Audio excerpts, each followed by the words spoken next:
Господи Исусе Христе, Сине Божий, помилуй меня грешного.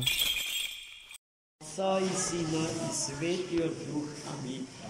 Возлюбени во Христа Бога, браќа и сестри, денеска, односно ова недела, денешна недела, Светата Црква им ја посветува на сите свети праотци наши. Тоа се светиите од Стариот Завет, големите и праведни пророци, потоа светите и праведни отци, кои што живееле за да ја исполнат светата Божја волја и предхристијанскиот човек и предхристијанските народи да ги подготват за доаѓањето Христово, за Месија, за Спасителот на светот Христос. Нивните животи се навистина многу свети, примерни за сите нас. Ги има многу, слава му на Бога. Старозаветната библиска историја е преполна со позитивни личности, со богоцентрично поставени личности, од светиот пророк Мојсеј, кој што разговарал со Јахве на гората Синајска, до отците кои што ни оставија огромен број на поуки и совети како да се движиме, особено старозаветниот народ, како да се движи и без да погреши, движејќи се по патот на спасението, да стигне до толку саканиот и пророкуваниот, предрекуваниот Месија Христос. Исто така денеска го славиме и великанот на православната богословска мисла и уметност,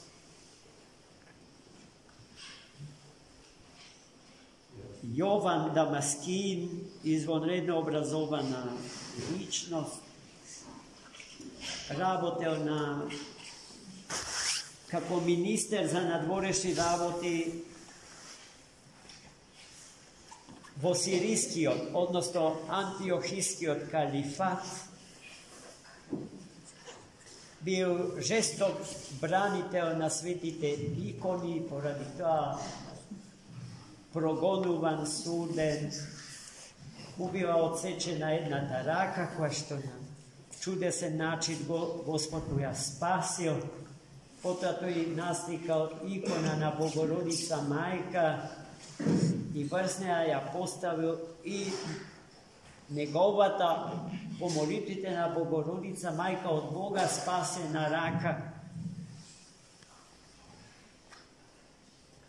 Калифот и самиот му ненавидел, бидејќи постојано бил под притисок на византискиот цар, добивал лоши информации за неговиот најумен човек на калифатскиот дворец. И откако се случи одсекувањето на раката зарад верата Христова, светиот Јован Дамаскин го напушти дворецот на арапскиот крал и се пресели во манастирот Свети Сава Осветен, а Свети Сава Осветен го славиме токму утре, браќи и сестри. Утре голем светител. Но ние утре нема да служиме света литургија, бидејќи во вторник е Свети Никола. Да не заборавите да ни дојдите, ќе служиме торжествена света литургија.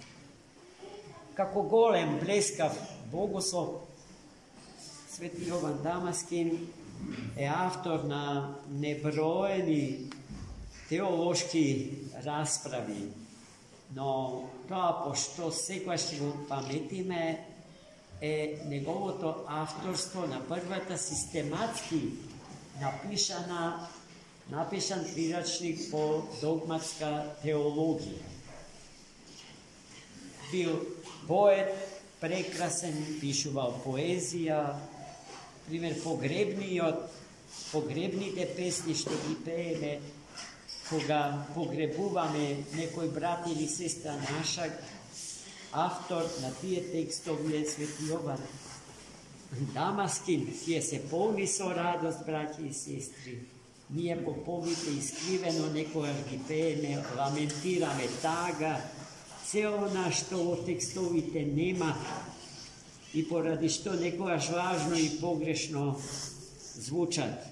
Тие носат духовна радост, тие се еднакви на пасхалниот канон според својата содржина, а автор и на пасхалниот канон е Свети Јован Дамаскин. Исто така тој е голем музичар на Црквата Божја, автор е на првата музичка лествица со 32 тона, ако не се лажам, кај е тука Димитри. Потоа иконописец, рековме, бранител на иконите, философ, кој што го познавал философското наследство на паганските народи, го имал во малото прсте. И така натака завршил како извонреден монах во манастирот Свети Сава Осветен.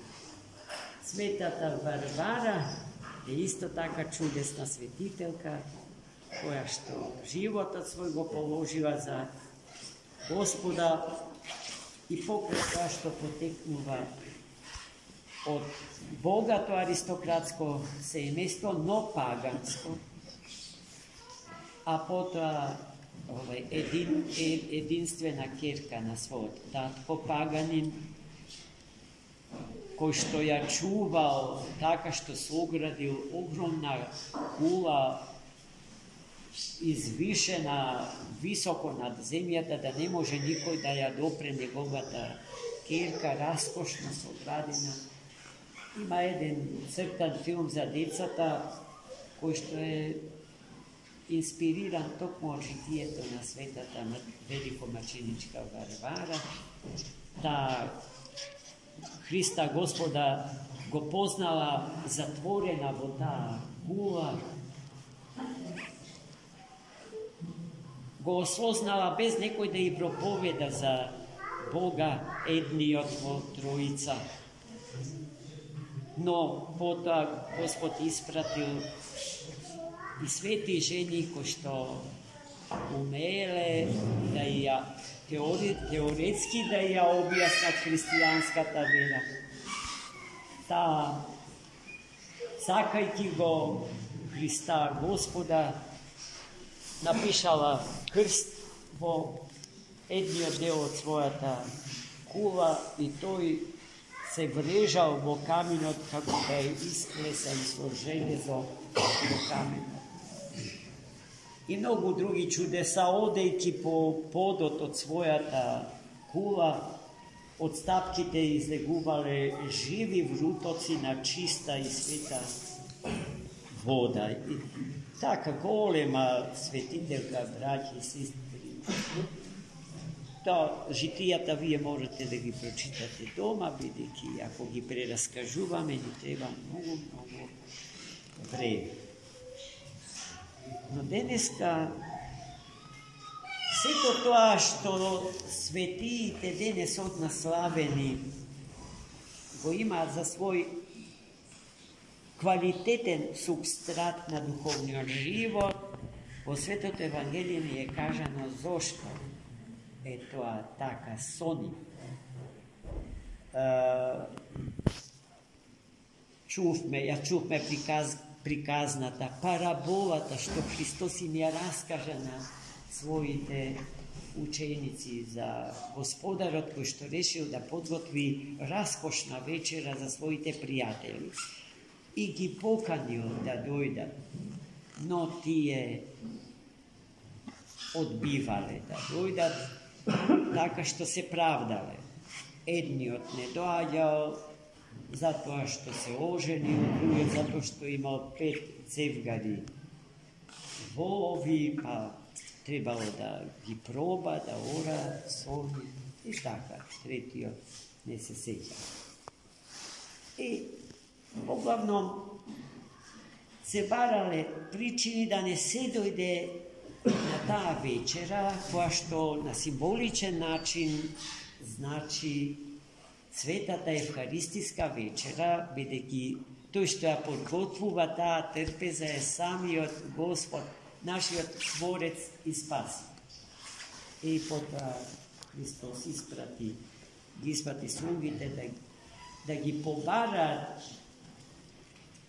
по градот, по улиците најбедните, оние кои што страдаат телесно и душевно, сите болни, сите расслабени, и тие тоа го направиле. Но и покрај тоа се вели во приказката,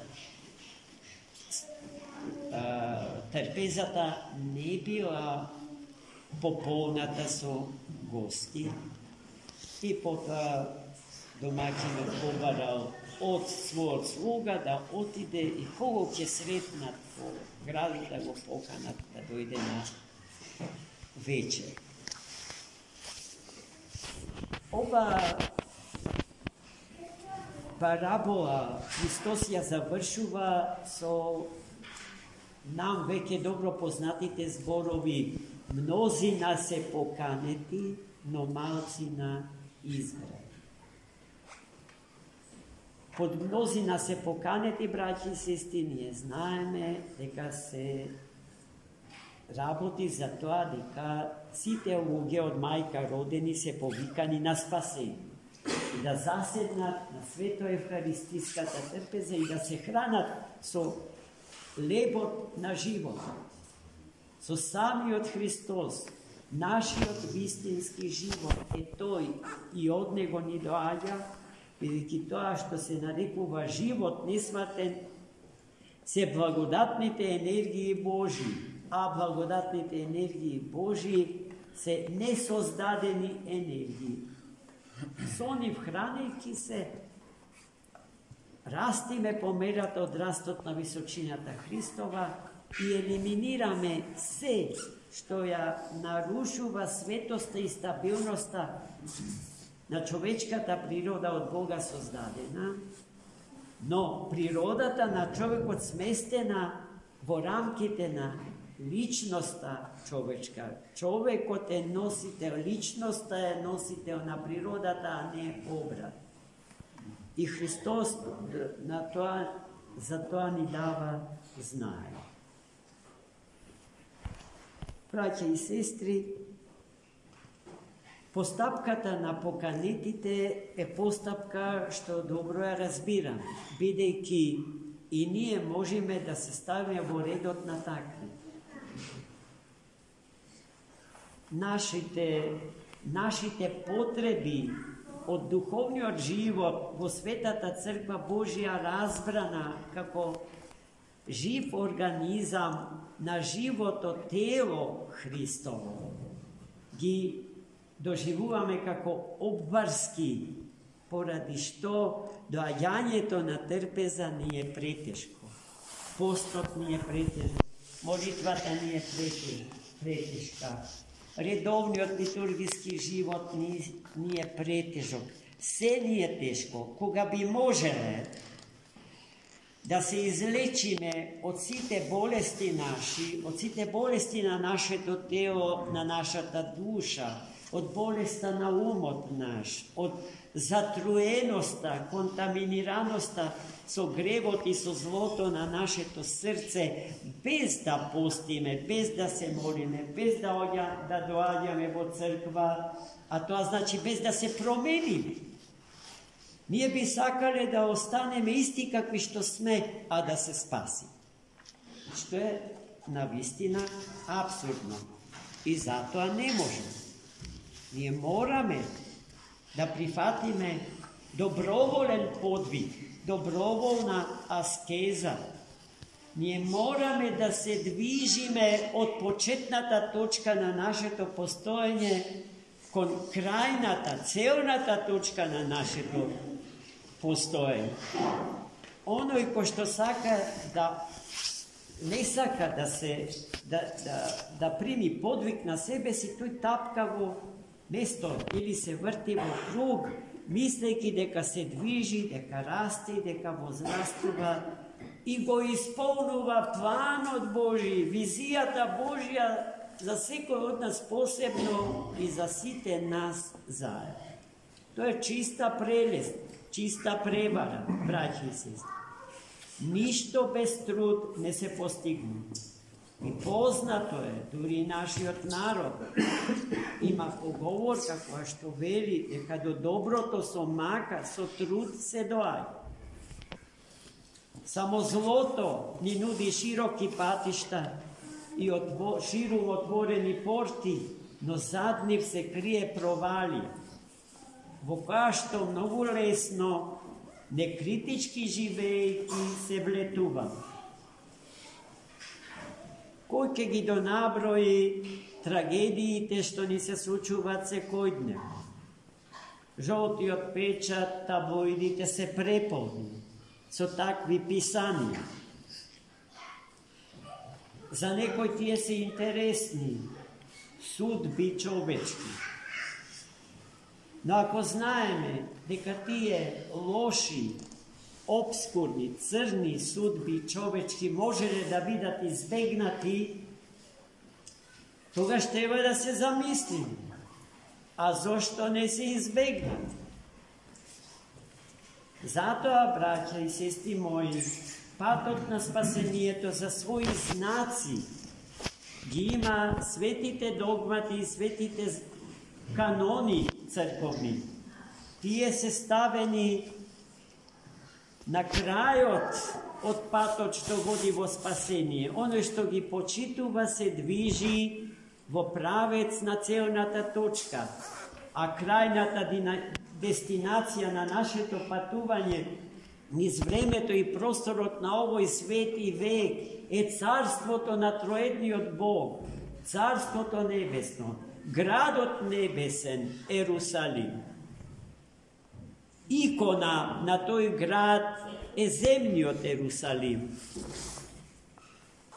најубавиот град на планетава Земја. Само оној што не отишол не знае колку е тој убав.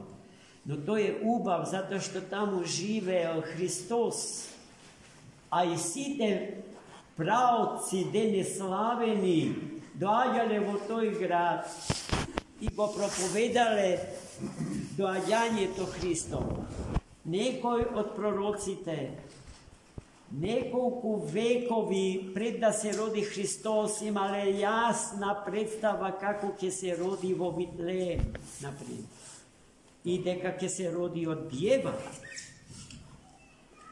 што било неверојатно чудо за тогашниот човек, кој што освен биолошко-физиолошкиот начин на размножување на родот човечки, за друго не знаеле, ниту сакале да знаеле и го сметале за глупост. Но гледајте, Бог, за да ни се приближи и целосно да ни се открие, реши да ја прими нашата природа, да стане човек.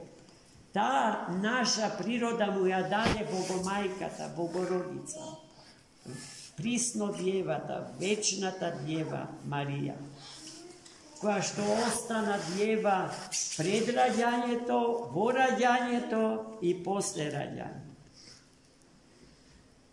Затоа што раѓањето Христово се случи на чудесен начин, без да се отвори утробата на Богородица, без да ја распечати утробата на својата мајка. Онака како што воскресна од мртвите, без да ја распечати гробната плоча. Онака како што Христос помина низ плочата без да ја распечати, така се роди од утробата на својата мајка.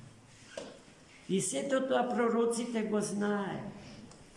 Стотици години пред да се случи тоа во Вифлеем, тие го предрекла, го пророкува. Господ, милостив, да ни ја засили верата наша, да ни ја умножи љубовта наша.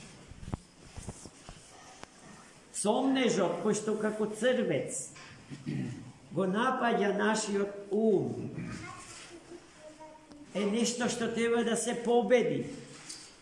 Сомнежот сам по себе, браќи и сестри, не е штетна работа.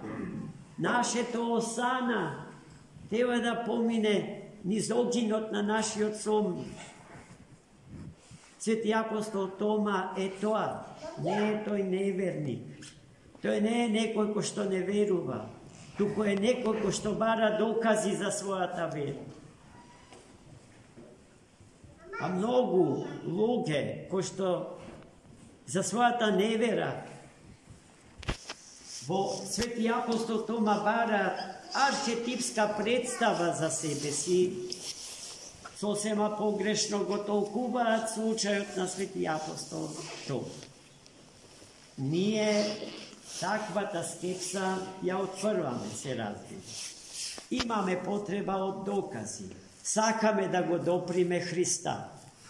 Сакаме да ги доприме неговите рани на рацете, на нозете и она од копјето во ребрата предизвика. Ама Христос јасно му даде до знаење на Тома. Тома, утринското Евангелие беше, токму се бавеше со оваа содржина. Ти мене ме виде, па поверува. Блазе си им вели на оние кои што не ме виделе и поверува.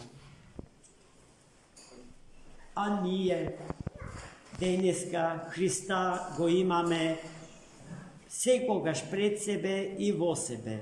Тој ни се дава како храна небесна од светиот путир.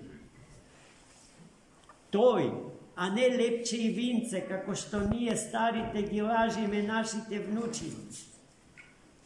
Без да им ја кажеме вистината, дека со Христос дете се причестуваш, не со лепче и со винце. Со Христос, тоа мора таа вистина да ја знае.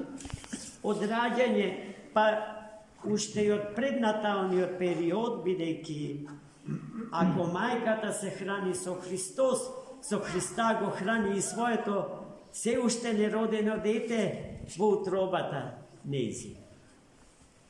И тоа, гледајте, живее со Христос уште во утробата и се раѓа буквално за Христа, Господа. А како ќе биде тоа така, ако детето наше не доаѓа редовно на света литургија и не се причестува? Треба да внимаваме добро. Тешки времења живееме и самите знаат. Лажни месии колку да сакате, лажни пророци колку да сакате, лажни лекари колку да сакате. Сите ја фалсификуваат вистината Божја, а за неа, без да се измени за точка, запирка или една јота, одаква каква што се зборува само во Светата Црква Божја, која што не е институција, некаква организација, налик на сите други организации. Црквата е жив организам на телото Христово. Таа е тело Христово, а тој и е глава, браќи и сестри. Секој од нас посебно сме органи на тој организам. Секоја личност човечка е орган на тој многу сложен организам на телото Христово. Секој од нас е најмалку клетка на тој организам. А и ние знаеме дека ако прстот не боли, зарад прстот страда целиот организам. Ако некој од нас страда, ако сме христијани, во правата смисла на зборот, на сите треба да не боли болката на братот наш. Да не сме рамнодушни и да не калкулираме. da ne uspostavljamo recipročni odnosi među mene i drugite. Pa ako mi dao, ke mu dadam, ili ke mu dadam ako može da mi vrati. Ne samo za pari, braći i sestri. Ne se davat samo pari i ne se pečavat samo pari. Preku pari te može da se spečali zlotom, a preku dobrina ta večnost. Spasenije to, raj od Božji. Sve zavisi od toga za što ke se opredeli. Gospod da ni dade mudrost, da ni dade mudrost na sveti Jovan Damaskin, na svetata velikomačenička Varvara, na svetite praoci naši od starozavetnata biblijska istorija. Amin. Za mnogu godinu.